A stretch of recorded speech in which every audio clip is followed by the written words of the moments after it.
Welcome, everybody, to another episode of the Fell into Food podcast. I am your host, Chef Jeff Fell, and today with me is Travis Petersen. He goes by the Nomad Cook, but after reviewing everything that you've done, I think of you as a chef, honestly. Just given your body of work, the things that you've done, do you think that's a fair assessment at this stage of your career and everything that you've done? Absolutely. I mean, the reason the brand was called the Nomad Cook and not the Nomad Chef was I got my start 10 years ago. I got onto MasterChef, the TV show. Mm. When I came off the show, I was very quickly told, you are not a chef. Um, and I respected that. I looked up to everything. I mean, I was 31 starting a culinary career. So I did, it was going to be called the Nomad Cook. I switched it, or sorry, it was going to be called the Nomad Chef. I switched to the Nomad Cook.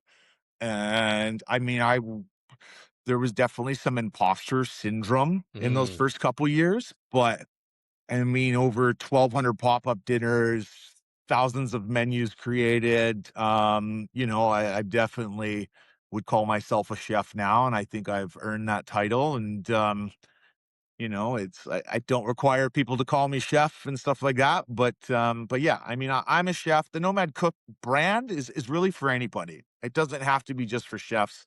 We really wanted to promote culinary cannabis in a safe aspect. There's people at home making gummies and wanting to learn to do it safely and not have a brownie situation that makes them never want to touch it again. And we also want to inspire upcoming cooks and chefs that want to take this on. So that's a little summary of the brand name in that.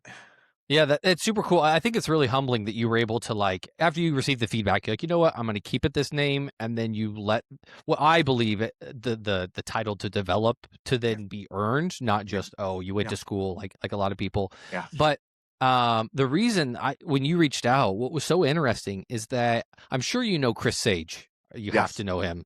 Yeah. So I know him as well and did Yeah. a dinner with him. So Yeah. I've had firsthand experience of like doing one of these type dinners that you've done. And when you did that, I was like, ooh, this is going to be awesome to talk Well, a little more in depth. he is the whole reason we got into cannabis. Really? I've actually never met him or spoke to him.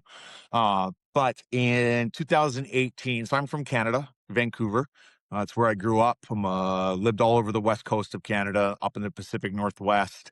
Um, Canada federally legalized cannabis in 2018.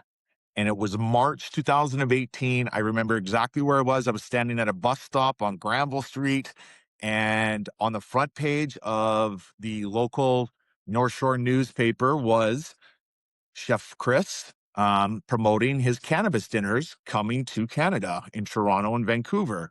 And my original thought was, why isn't a Canadian doing this first in Canada? And so he sold his dinners out in 2 days, 200 Yeah. tickets. So I said, okay, I'm going to do a cannabis pop-up. And I announced I'm going to do a cannabis pop-up dinner over 420, which was a weekend. I turned my house into a little pop-up restaurant, and we had 164 people come through that weekend. I Wow. was only going to do it the one time. I thought this was really a fad that was coming with legalization. CTV, which is like Canadian CBS, heard what I was doing. They reached out and were like, would you do a story about this illegal thing you're doing out of your house? And I agreed to do it. They aired it just at the local news at 5, and then they used it to lead the national news at 5:30, and everything just blew up, and not blew up in a bad way, but took off. And for the next 10 years, this is all that I've done and focused on it. I've got so much gratitude for Chef. He's inspired a whole generation to take a chance, and it's been a wild ride. You know what? I'm going to connect you two after I get off here. I'll shoot him a note and say you've got to. Yeah. I can't believe that you two have never connected in real life. Given what you do, given what he does, it's just Yeah. it's a pretty cool thing of what you guys do. Before we get into it, because again, my audience is a little different. You know, a lot of the podcasts and things that you've done, it's a lot of chefy chefs, and they understand Yeah. what pop-ups are and what even the cannabis cooking thing and how it's really matured over the past Yeah. 10 years. They understand that. My audience, maybe not so much. So we'll touch a little bit into that. Yeah. But before we do, how did you even, your fell into food moment, right? You weren't in the food Right. industry, but what prepared you to even you saw it, you're like, I want to do this, but Yeah. what even prepared you to do this? So when I was 15, I moved out on my own, just at the end of grade 10. And very quickly, I couldn't afford to go out into restaurants and wasn't going to live off of fast food. So I had to learn to cook for myself. And, I think I had 4 or 5 dishes in my repertoire that I would make. That led to, as I got older, cooking for someone else, maybe on a date or something, and then seeing it made me look a little more responsible and mature. That grew to taking friends away on summer vacations and loving to cooking for groups, and then just falling in love with the dinner table. I think there's something very beautiful when we all sit around the table, how we come together. It doesn't matter what culture you're coming from, we all share that experience.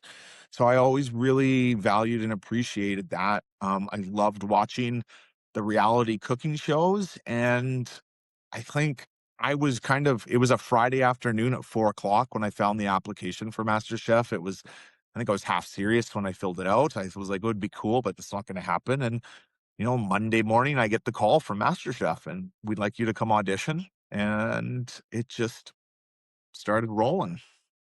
Dude, that's super cool how you can go from that to again, all it takes is a couple right things, and you created your own luck Well, to get to. the real right thing is I got eliminated on the second episode, so I had 3 minutes of airtime. I did not season my pico de gallo. I bombed on tacos, and I had this 14-year long career in oil and gas. I was a sales director for an oil company.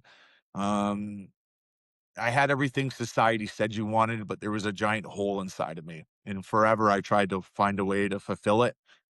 After getting eliminated from MasterChef 10 days after returning, with a recession in oil and gas, I was laid off, and they offered me a 1-year severance package not to go to our competitors. Without that lining up, there was no way at 31 I was going to try and become a chef. I just thought you have to start in the dish pit and work your way up. So the stars really aligned. I knew I was going to have a year to have some fun. And had to take some steps back in life, to start over, and all of a sudden, that hole that I had tried everything to fill was overflowing with love and happiness, and it gave me a new spark to life, and those first 2 years, just grinded as hard as I could, finding private dinners, cooking lessons, anything in culinary that would prevent me from having to go back into sales. And I think, my years of experience with sales gave me the ability to sell pop-up dinners in cities that I had never been to. So it started in the first, I did 3 pop-up dinners before I moved into the cannabis space. There was a restaurant in Edmonton, Alberta called Northern Chicken. They were a fried chicken sandwich shop. They were closed on Wednesdays. I just asked, "Could I have your space on Wednesday to do a dinner?" And Chef Matt said yes, and that's where I gained the confidence of doing these pop-up dinners, so Yeah, it's just the repetition of doing. I was having this conversation literally the other day. We were yeah, talking about, it's one thing to watch and view, and you could do it 1,000 times. I had a chef in culinary school tell me we were doing omelets, and I was in my mid 20s, so I felt odd already going. There was a bunch of 18-year-olds there, and omelets are intimidating when it's like you need a French omelet, no color, the whole 9 yards. And he goes, you can stand here and watch me make 100 omelets. It's not going to make you any better right, doing it. He goes, pick up the spatula, yep. put the damn eggs in the pan, and just do it. And just by doing it over and over and over and failing time It's after time, it's that it makes you, 10,000 hours they say you need to get, yeah, right? I cannot I say it all the time when people reach out to me. It's like, how do I get started? I'm like, just get started. Don't be afraid to fail. By failing is only going to make you stronger. This is how you learn from stuff. You have to make mistakes to know not to do that. Right. So I always say to people, like, put yourself out there. yeah. Talk to me a little bit about the ACF certification. I didn't even know this was a thing. So I Yeah. was very curious when I had read about it that there's an actual certification that you can get through the American Yep. Culinary Federation Yeah. on cannabis. Like, Yeah. How did that come about? What is that course? What do Yeah. you do? What does that all entail? Yeah. So, when the pandemic hit and shut everything down, that's when I moved from Canada to the US. My wife was from Arizona. The first year and a half, all of a sudden, there was a lot of spare time when I developed a cookbook. It's called Introduction to Culinary Cannabis. There's about 80 pages of theory, 44 recipes that aren't cookies, brownies, gummies. The book was extremely well received, a ton of feedback coming from chefs. Like, I wish there was a course to teach me. So 2024, I start developing the online course using the Teachable platform. When I finished it, I just picked up the phone and I called the ACF and I said, "Hey, I've got this online course. Are you guys interested?" Luckily for me, they had just hired a brand new director, and one of his top three priorities was to develop a course for culinary cannabis. And I was providing a full turnkey solution. So, it was a perfect fit. It's eh, the biggest struggle in cannabis is you cannot market like traditional brands or companies. So it's very hard to get the word out there to people that, this class is available. So it's been part of my transition here over the last 2 years. I've at the height of touring was doing 20 days a month, 10 to 12 cities across the country. Um, that was a well-oiled machine, but it took 6 months to plan those dinners ahead of time, and I just had to last summer say, "The touring's gotta stop. We're gonna focus on education," and have slowly kind of been moving in that direction. But what does it mean for like to you that there's a real credential pathway in this space, like I for people think looking to get into it? yeah, I've kinda said all along, like, my original hesitation was this was a fad. There are Mhm. people that cook with cannabis out there that are like, "Don't call me a cannabis chef. I'm a chef that cooks with cannabis." I really once started getting the recognition and said, "No, no, I'm a cannabis chef." Um, I you know, I've hosted in 117 US cities, 37 states since moving down here. I've been to the South. I've been to Arkansas. I've been to Atlanta. I've been to Kansas City. I've been everywhere in this country. And there is something so beautiful with this cuisine. We have strangers buying tickets, coming in. They don't know who they're sitting at the table with. This country's a little divided at the moment. So you would think, maybe not a good idea. But we have never had one problem. We've never had one disagreement, one argument, anything other than love around the table. People, "Oh, you like cannabis too?" It opens up conversation. And that really takes me back to my point of there's something beautiful about the dinner table. So me watching how this was being received, I just thought I've got a real opportunity. I'm being called a pioneer here, so let's really lay this road down. Because I got my start so much later in life, I didn't have the years to stage and the years to spend learning. My skills and my abilities are somewhat limited. I'm proud of the work I put out, but I always thought, man, what's gonna happen when someone who's 18, spent the year in the dish, getting going, starts to take everything I've learned and then runs with it. I really wanted to kind of be remembered as the person who opened the door for the next generation to really get this into the mainstream. So to have someone like the American Culinary Federation say, yes, this is important. Yes, education needs to be taught on this subject, and there should be a certificate that goes along with it. It really gives a stamp of approval that this is a cuisine that's here to stay and not a fad or some food trend or anything along those lines. But it's not just about the use of cannabis, and I say that in the way of like I heard you talk about what's that T word? Tenemins? Terpenes. Terpenes. Yes. And when you explain that, and I want you to explain it Yes. of how its different flavor develops and smells, Yeah. and Yeah. that's what food is. So it's Yes. not just about maybe two part. Talk about that a little bit, and Yeah. then talk about what these dinners actually are. Because I think when people hear it, Yes. the first thing they think is, oh, it's just a bunch of people at a dinner getting Yeah. high. Yeah. and stoned out of their mind, and the normal stigma Yeah. of behind cannabis. So let's talk about those first, and Yeah. then jump into the other piece. So it's a great point, and one of the things that I always pushed back against was stoner culture. Listen, I like to sit on the couch and hit the bong, and I like Bob Marley, and I love high brownies, but we've had over 30,000 people sit at our dinner table, and over 1,000 of them have been first-time cannabis users.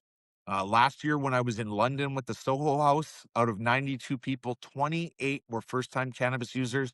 20 of those 28 were over the age of 60. So, um, this being able to bring in people that have a perception already that it's stoner culture, there's going to be people smoking joints and tie-dye and dreadlocks, and they come in and, you know, from how we set the table to the table decor, to the music. I play Motown. Otis Redding radio is always on at my dinners, and I hear it every single dinner. I love the playlist. I love the music.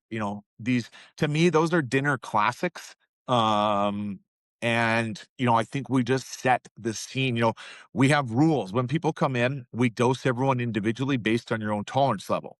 So um, whether you're a first timer or you're using cannabis every single day, the goal is to make sure everyone leaves with the same experience. So the three rules that I've implemented in the dinners: the first one, no tolerance for, no peer pressure. If I catch anyone peer pressuring another guest into a dose they're not comfortable with, I won't serve them cannabis. I want those guests who are nervous to come in and know I've got their back. I want them to come back, and I'm not going to let someone else push them into something they're not comfortable with, because one bad experience at the beginning, you're never going to touch this again. Hmm. The college brownie story is classic. We made brownies in college. We tripped balls for days. I've never touched it again. I've heard that so many times. So, creating a safe environment that people feel comfortable coming in, those guests that are first timers or that have a really low tolerance, if they have a good experience, their word of mouth is more valuable than any ad I can run.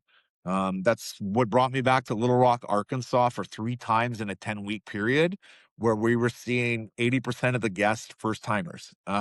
So, Wow. really creating that sort of safe space. Now, we do events where we allow consumption. We do like a wake and bake brunch. If we're doing events out in California, you kind of play to the market of what you allow and what you can. But I always say to people, like, this is about the food and the dining experience. So don't come here thinking we're just blazing joints and smoking the room out. You can hire me for a private dinner. You make the rules. We do that. But when it's for the public, it's about the food, and it's about creating really a safe space to come in and know that the chef's got your back. And then the tenements, is that what it Terpenes, was? terpenes, yes. So Terpenes. So terpenes, extremely, extremely important. The industry uses the terms sativa, indica, hybrid. Those terms have been hijacked. They do not represent what we're being sold to the mass. They refer to the growth pattern of the plant. Sativas grow in a warmer climate. That's why the flower and buds are longer, they're stringier.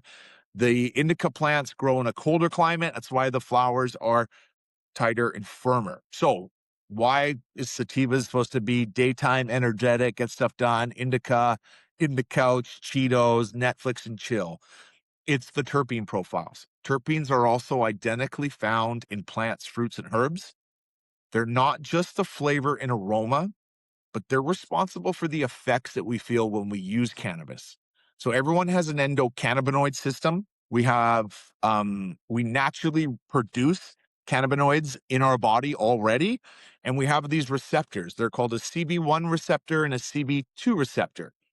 And when we consume cannabis and we're smoking a joint or we're eating it, the cannabinoids and the terpenes will bind together and join with those receptors. And that's what gives us the munchies. That's what gives us the sedative effects, the energy, the creativity. So, if you were to eat a mango 30 minutes before smoking your first joint, that mango will increase the effects of the cannabinoids. You'll feel the effects a little stronger. So when I'm creating my menu, I'm usually going to work with 2 or 3 different strains. I'm going to look at what are those terpene profiles in those strains and how can I pair them with the plants, fruits, and ingredients in the recipes I'm creating. I don't want to start with sedative terpenes that are going to couch lock everyone. We want to use energy and excitement. Everyone's coming in excited. So let's pick that up. That's good. Everyone's going to be talking and it's going to be loud. And then all of a sudden it just gets quiet.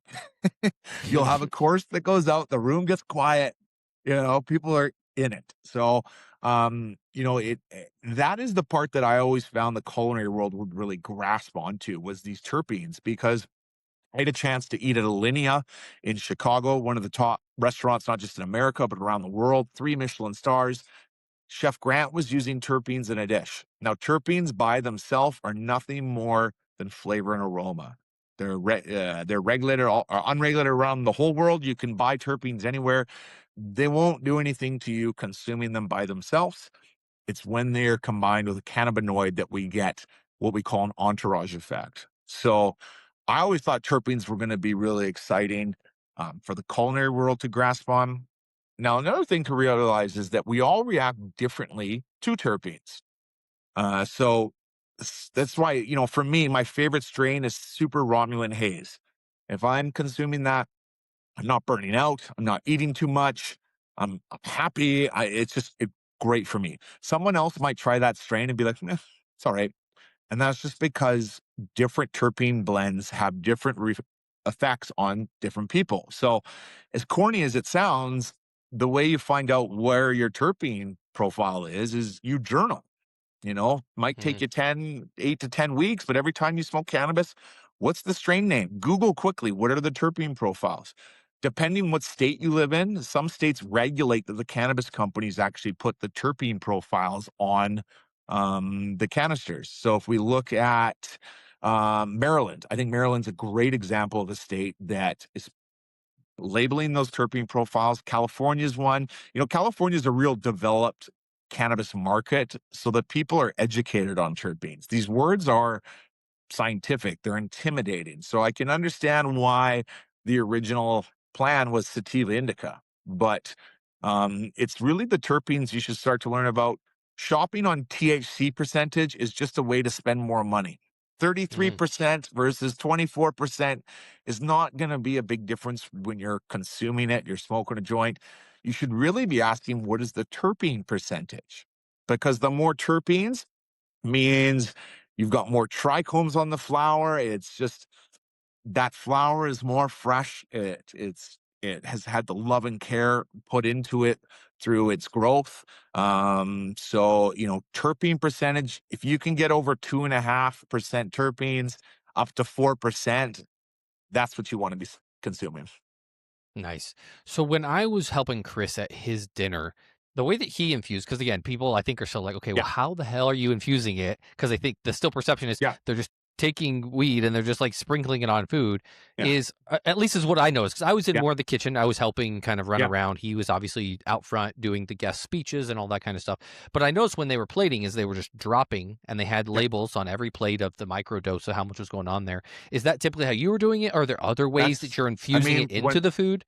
when I first started, yes. So, again, I don't fully know exactly what Chef Chris is doing, but from the sounds of it, I would assume what he's using are isolates. So you can isolate a cannabinoid, THC or CBD, and infuse it into like an MCT oil. That'll be flavorless. And then you can eye drop precisely how many milligrams you want to be adding on. I think it's a great way to start and be confident with how much you're adding, but anyone with a low tolerance to cannabis, pure THC can bring on anxiety and paranoia.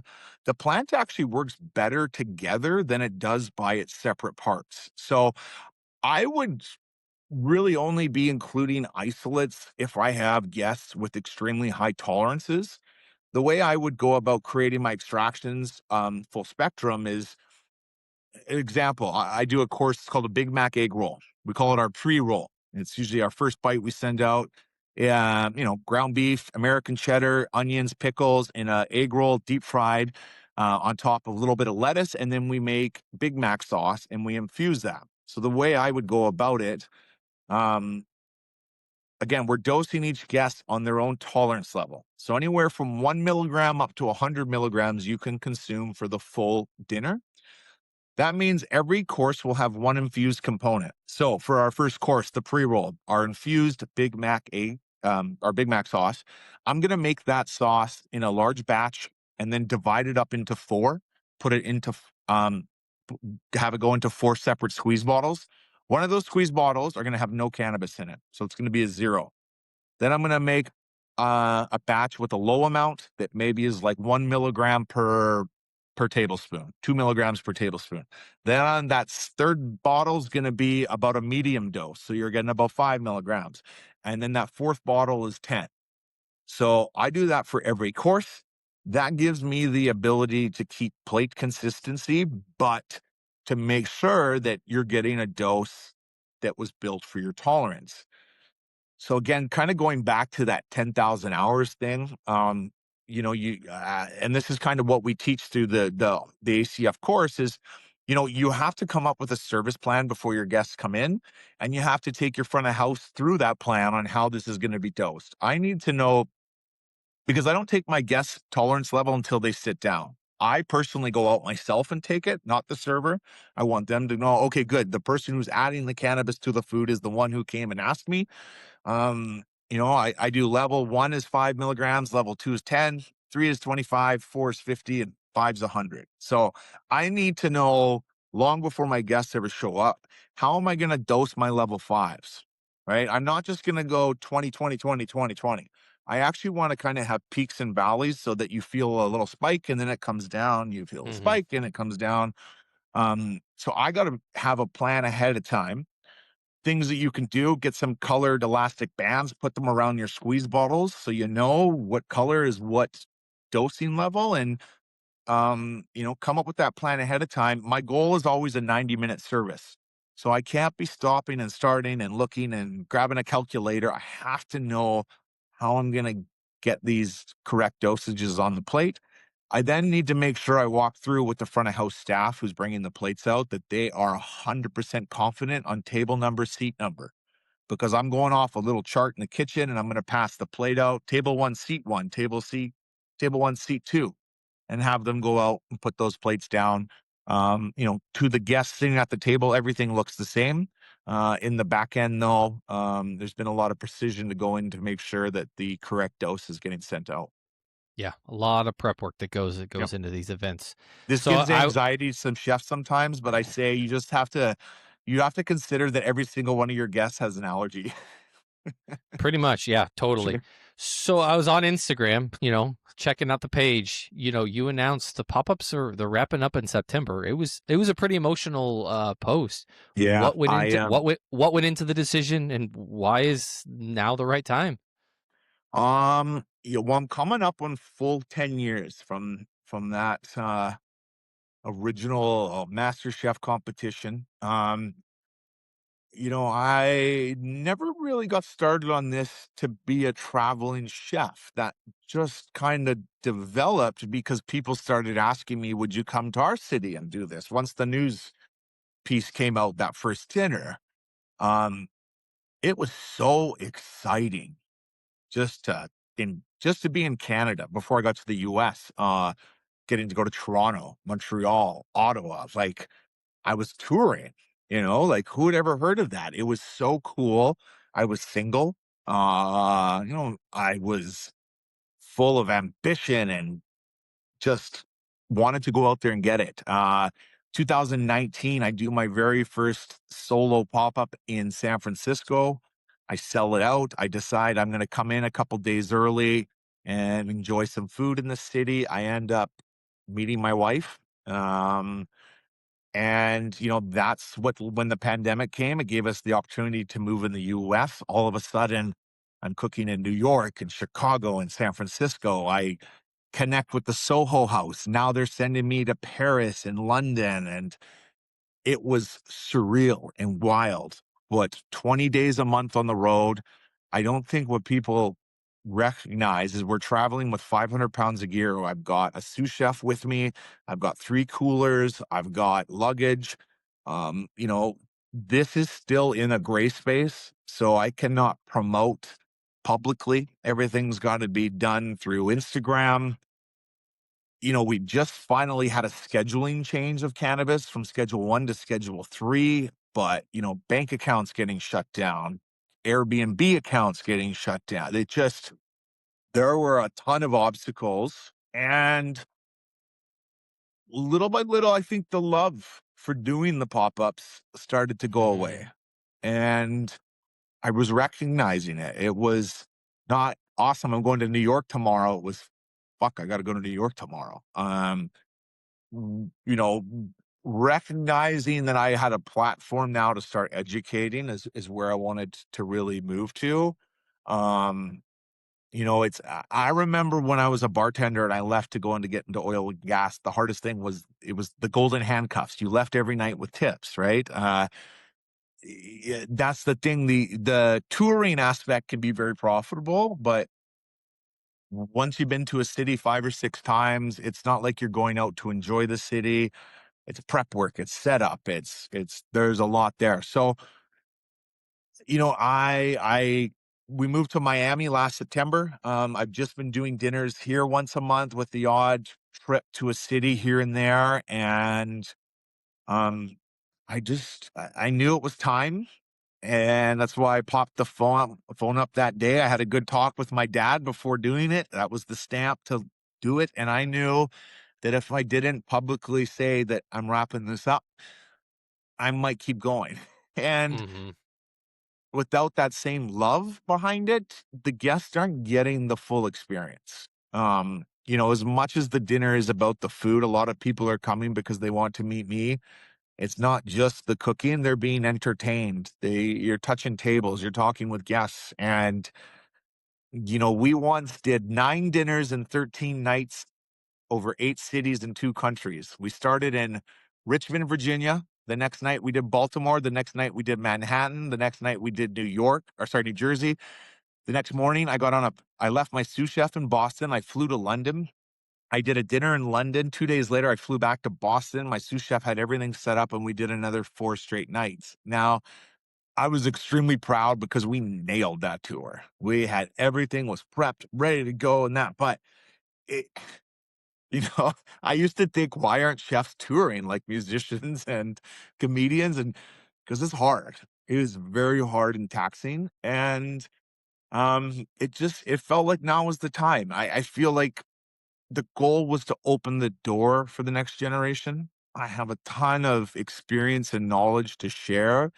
And that's really where I've been shifting my Instagram, where in the past it's been all about the events. And now it's sharing what I've learned, what's worked, also sharing the mistakes I've made, things that haven't worked. Again, you're only going to learn from failing, but if I can help give some advice or encourage people to take that step, then I would love to do that. So, our last public pop-up dinner is going to be September 5th here in Miami. And after that, Nomad Cook will be solely educational. And yeah. So when you look back at all of it, 1,200 events, all the cities, all those people, what are you most proud of? I think my proudest accomplishment of everything was working with the Soho House. For 3 straight years, 2023, 2024, 2005, got to go over to Europe. In the first year, they gave us Amsterdam, Brighton, London, Paris. Paris was going to be the last dinner. It was supposed to be 100 people, which would have been the biggest pop up I've ever done.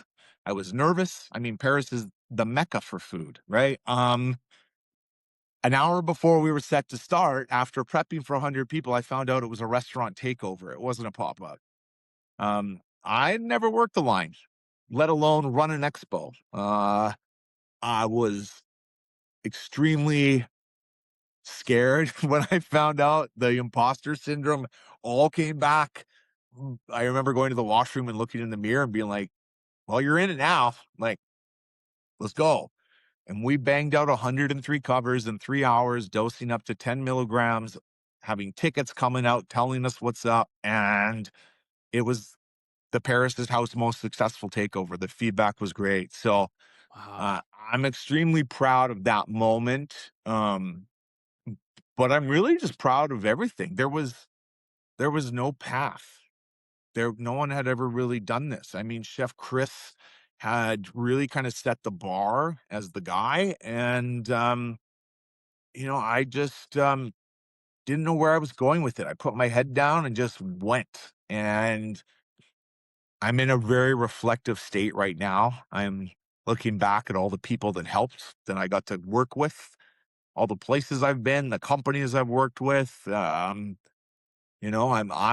extremely proud that we just kept going and it kept growing and growing, and that I feel I'm walking away at the right time. What are some of the most memorable moments through all of it? I mean, we just talked about Yeah, overseas, but yeah, maybe some of those moments that yeah, aren't the big glam and you push yeah, through, but yeah. it just sticks in your head every Yeah. time. Well, I mean, the ACF certification, getting that out there, I think gives more credibility to this whole movement than anything that's else. But we've done pop-ups. We did a pop-up in northern Alberta in the middle of the wilderness where we had all of our guests meet in the city, put them on a bus, and we bussed them out, and we built a pop-up there. In Seattle back in 2023, I rented a car passenger ferry. So through all of it, what are some of the most memorable moments? I mean, yes, you've got the big stuff that happened, but the things that kind of like live deep inside the mind, you're like, oh my gosh, I'm never gonna forget this or that moment. Yeah. I think, clearly the getting the certification in with the ACF, my goal to really open the doors for the next generation of chefs, was extremely important to me, and to have the credibility of the ACF putting a stamp of approval on this. It's only a matter of time before I think some young chef is really gonna cement himself as the cannabis chef out there and really do things that, are going to be wild. So extremely proud of that. And then just these pop-up dinners that we've hosted, in the middle of the wilderness in Canada, where we bust our guests in from the city along a river that you could hear wolves in the background. And, we rented a ferry in Lake Union in Seattle during the middle of summer, a car passenger ferry. We built our kitchen on the end of it. We had 100-person long table down the center. And for 3 hours, we circled around in the lake. I also got to work with so many talented, incredible chefs who I had no business being next to them. In my own mind, these people from Top Chef, people from MasterChef, chefs who weren't reality star chefs. They were just badass fucking chefs. Sorry for swearing. Um, but I cherish that I had the opportunity to stand alongside them, because that imposter syndrome, I don't think it ever fully goes away. And I also think if you don't feel that, then you might have a bit of an ego check you need to have. I think it's a natural feeling to have, and it's actually a good feeling to have. So I'm really proud of everything that we did, all the places that we went, the chefs I got to work with, and then the chefs that were under me, the chefs I got to train along the way. The young chef, his name is Avery. Chef Avery was my sous chef for 2 years. I hired him when he was 19 years old. He never missed a day in 2 years. Never. And uh, he's someone, it doesn't matter. At any point in life, I will always be there for him, because he always showed up for me. Now, he wasn't the cleanest chef. He's moved on to somewhere new. I heard his cleanliness getting a little bit better. He's actually coming to help me next week in Seattle, so I'm excited for that. But yeah, there are some people that really stepped up for me, and I'm eternally grateful for them, because I couldn't get here without the help of everyone else. Yeah, you said the imposter syndrome, and I think that's very true. That even every podcast I record, I get the sweats, I get nervous, even though the prep work's been done, Yeah, the research has been done, or even if I'm going to a new client or I'm doing something I've done 100 times, There's just something about it that like the stomach gets the jitters, the whole 9 yards. But then you get over it, and then you can, when you stop thinking about it, you just do it. But to your point, I think that does say something of, uh, you're in it, you're in the moment, and it's a good thing. I don't think it's a bad thing. I think Yeah. it's good that you No. get that, Yeah. because it helps you push through as well. Because like, I Yeah. gotta do this here and now. Is there Yeah. anything you feel you didn't get to do over these 10 years? I really wanted to cook for Joe Rogan. And I made serious attempts. Um, but no, I mean, I far surpassed anything I ever set out to do. So, I mean, I'm so lucky. I'm so lucky. I really wanted to see this get more into the mainstream. Little by little, culinary was accepting this. And it's not why I'm not fully giving up on this. I'm starting, a new venture, something new, but the Nomad Cook is there. And, thankfully, with the power of AI, we can keep education pumping out without me having to spend hours on hours every day trying to create, social media posts and stuff that, I'm not a graphic designer. I'm not a techie person, so to have that ability, to really push this forward is what I really want to kind of see where this go and that. Yeah. What do you want these last few events to feel like? Is there something specific you're trying to give people? Is it going to be what people expect, or are Yeah. you just pushing it and giving it a little bit more because you know No, that these are the last summer we did 91 dinners, 91 services over 9 weeks in 32 cities or something. It just and that got to we just got to get through this. And I think our events really suffered. And that's really when I started to say, you know what, I need to step back from this because I think the quality is starting to suffer because when I got to America, I felt those who take days off fall behind in this country. So I'm here. I have my opportunity. Put your head down and go. And I didn't take days off. We didn't go on holidays. If we went somewhere, I was going to do a pop up because I'd make a couple extra bucks, get my name out there. Um, so these last 10 weeks are I got an amazing piece of advice at the very beginning. And it's something I've always tried to remind myself. It was listening to armchair expert Dax Shepard say he wished at the start of his acting career realized that although he wanted an Oscar and to get to work with all his favorite actors and Vince Vaughn and all, he wanted the movies to be super successful. The real reward is the journey. last. It's making the sauce. When you're 65 sitting on the porch looking back, yeah, you might have some accolades on your mantle, but you're going to be telling stories of remember the time we messed that dessert up and we had to come up with something new, or remember the time we did a dinner on a ferry in the middle of the lake in summer? Like, I think it's sometimes just slow down. I've got 20 more cities to visit. There's some really exciting things along the way, but let's just stay in today right now because these 10 weeks are going to fly by. So enjoy every day. Um, when I put that post out there, there was only a couple more cities I was going to, and the response I got was so heartwarming of people being like, please come back one more time. So the cities I'm going to, they were picked because of my returning clients and guests, people that have meant something to me. Cause I've had people who showed up in every single, like in Columbus, Ohio, we've one of our more busier stops. I think close to 20 pop up dinners we've done there over the last 3.5 years. One of my guests that comes, her name is America Schaefer. Um, she's got to be my favorite guest I've ever had. She's someone I may never have given a second to talk to, but because she was sitting at the table, I got to know her and I absolutely love her.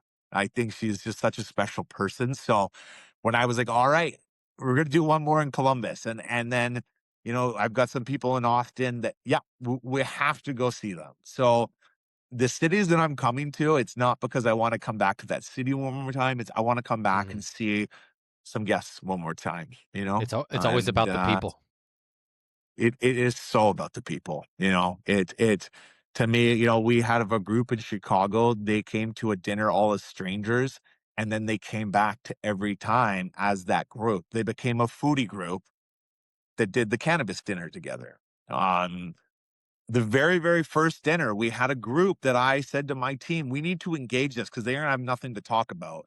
It was four 21-year-old raver kids, a really wealthy, quiet Asian couple, another couple in their mid 40s. We had a widower who was about 65 that came by herself. And I was like to my team, engage them, give them stories. Do not let silence own the room. They did not need us. They were telling stories. And at the end of the dinner, they're like, should we all go out for a drink? And they did. And that was the moment right there where I'm like, this is not a fad. There is something here. There's something beautiful here. And that group was the encouragement to keep going. So to wrap this all up and say I'm doing this farewell tour because I want to come and see my past guests and clients one more time. That's really what it's all about. So it for me these last 10 weeks, I'm horrible at recording for social media, and I'm gonna try and do a little self-made documentary and make the effort to film a lot more of not just the dinner, but what goes on from traveling to the airports to packing up to planning the menus out ahead of time and give people insight. The process. The one big People wanna see the process, and yeah, like you said, what you're gonna be documenting is the journey. That's what people wanna yeah, see. Like you said, that's yeah, great, the end result and the beautiful food, but when it yeah, comes down to it, they're gonna yeah, remember, people are gonna look at those posts and be like, "This is everything he went through to provide us with what he did," or yeah, if you never made it to one of your dinners, "Oh, this is what it took for him to yeah. actually execute That's on these." we always say the dinners are the easiest part. It's everything ahead of time. It's the selling of tickets. That is my least favorite part. I hate it.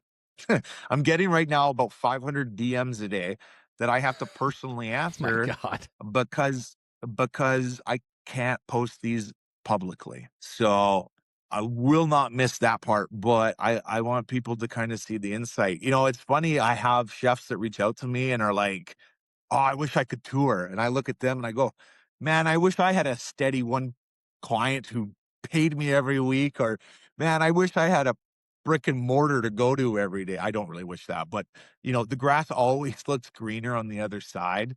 A chef that I met at the very beginning, Chef Derek Fox, who twice competed on MasterChef in the USA, he finally reached out and says, I want to do one of these tours before it's all said and done. So I'm actually sending him up to the Northeast in August. He's going to do his first cannabis dinners. He's going to take one of our past sous chefs with him. And, so we're going to promote a little tour for him. But, I don't want to get in the tour managing business. It's not what I want to do. But if I can inspire chefs to do it, we're hosting culinary cannabis summits that include the ACF course, but also include a 2-hour lecture from myself.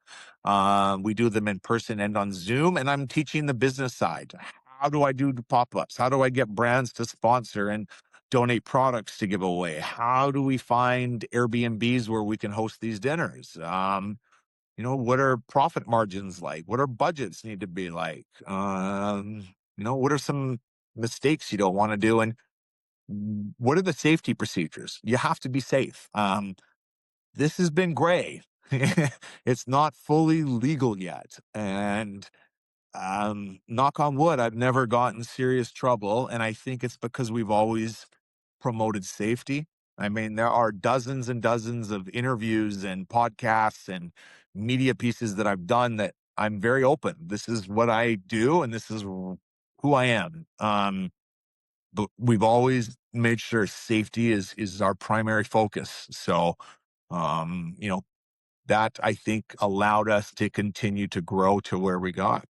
this chapter's coming to a close. You're gonna open a new chapter because nothing ever is. The book is Yeah, not done until until you're 6 feet under. yeah. You've talked a little bit about education, some of the things you're gonna do. Is that really the primary focus? After this last pop up, is it focusing on that education piece, or you still trying to figure No, out I'm what that's gonna be? no, I figured out what I'm going to do. I'm making a 180-degree turn. I do have to say, 10 years of hospitality and 10 years of cannabis, or 7 years of cannabis have burnt the candle at both ends. Um, uh, the education side, I think, is so important. It has to keep going. So that is my secondary focus. But I'm gonna move into starting an AI company, and I'm gonna look at doing automation for small businesses. My background is sales and business development, so I want to start a family. My wife and I would like to have kids, and it's hard to do when you're 20 days on the road. And Yeah, I could stay put and just do dinners locally, but I think I hit a ceiling in what could be made financially, and the only way to make that much is to tour. And so the cannabis sides, we're not going to see a cannabis restaurant anytime in the next 2 to 3 years, nor do I want a brick and mortar. So yeah, I'm gonna move into this new sector. I see a window of opportunity. Um, I had a father who made 180-degree turns into different sectors decade after decade and watched him succeed at it. So it gives me the belief I can do it. Um, I was searching for what I was going to do, and then I got this idea, and I'm so excited about it. And that's why last week I was like, I'm gonna make this post right now.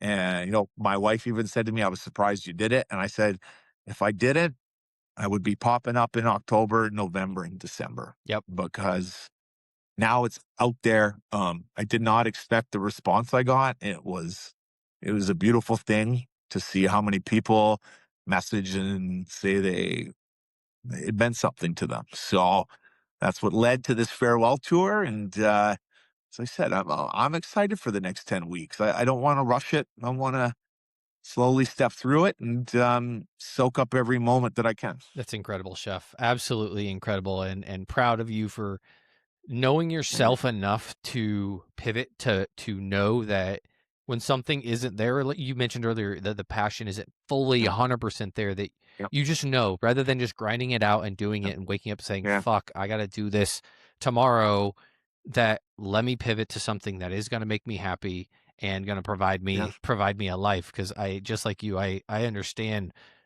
more now getting older what life actually is. I've got yeah, 2 kids, and yeah, what it's really about, and what you want your yeah, legacy to be.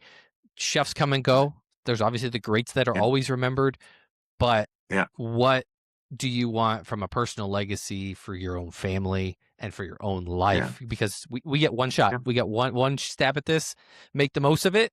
And as long as you die with no regrets, is how I view it. Then yeah. you've lived a very good life, no matter what you've The, done in it. the, So, the quote I gave last week is that life is too short to stay in one lane. My biggest inspiration, other than my father, who is my biggest inspiration, is Anthony Bourdain.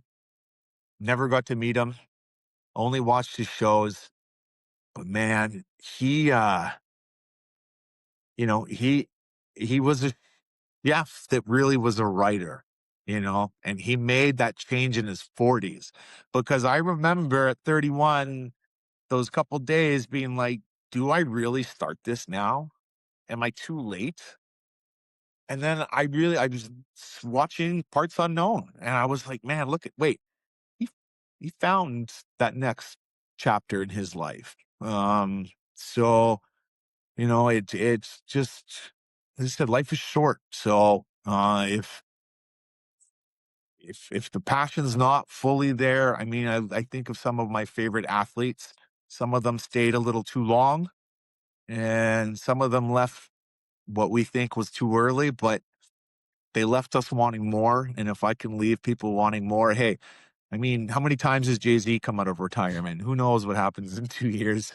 Maybe I drop a Black album, right? But as of now, I'm like, I want to be looking forward to Thanksgiving dinner, Christmas dinner, these family get-togethers, because that's where the original love for cooking came.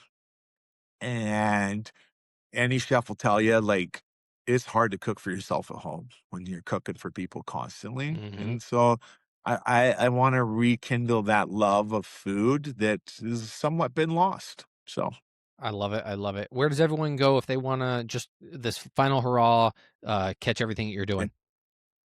So check out our Instagram. It's _Nomad Cook. I post everything on there. We're not on the other social media platforms. There is a Facebook page, but it's just not getting a lot. Yeah, I have a website, thenomadcook.com. We'll have everything on the education side, whether it's through what we offer or the ACF. The Instagram page is right now, over these next 10 weeks, we're going to be sharing what the events are, but also I've got a couple series going on, mistakes I've made, things I've done right. We're calling it the Parts Known series, where I want to really acknowledge all the people that supported, came in, were a part of this. And and then the bigger cannabis conferences that happen in Vegas and New York, and that's where you'll see the education and where you'll see me kind of in the flesh, still out there doing this. But yeah, Chef Travis, thank you for everything you've done for the yeah, industry and what you've brought and bringing to light. I appreciate it as a culinarian, as an educator, uh, and a consumer, a lifelong learner. It's been a pleasure to have this conversation and be able to learn more and talk to you and just seeing you as a person. well, You can thanks, tell sir. it's amazing what you've done. And again, I'm sure there's a lot on the horizon for you. And I will Yeah, put everything in the show notes. Everyone can check that out. yeah. Find you, find your events, and all of that. And Well, I've got a seat with your name on it in these next 10 weeks. So if we're in a city near you, you let me know. I gotta look. I mean, I'm in Chicago, but I'm traveling quite a bit, so I gotta. Okay, you know what? That's the last city I have yet to announce. I will be coming to Chicago, so you'll be getting an email from me with an invite, because I'd love for you to come and sit down Oh, and see what we do. I would have an absolute blast being on the other side again. I've worked one of these events and known the Yeah, work that goes into it, yeah. but to be able to actually get to enjoy it would be I a didn't dream. do my first cannabis dinner as a guest until year 4 of cooking with cannabis. Wow. So I remember getting to sit down the first time, how excited I was, because my biggest question was, am I going to get the munchies after this dinner? And the answer is yes, you do. So figure out ahead of time, Haagen-Dazs or Ben& Jerry's, because that's a hard decision to make at 10 o'clock at night sometimes. So, Yes, absolutely love it. So again, we'll put everything in the show notes. And Chef, thank you again. And until next time, hey, thank you. we'll catch you on the sunny side.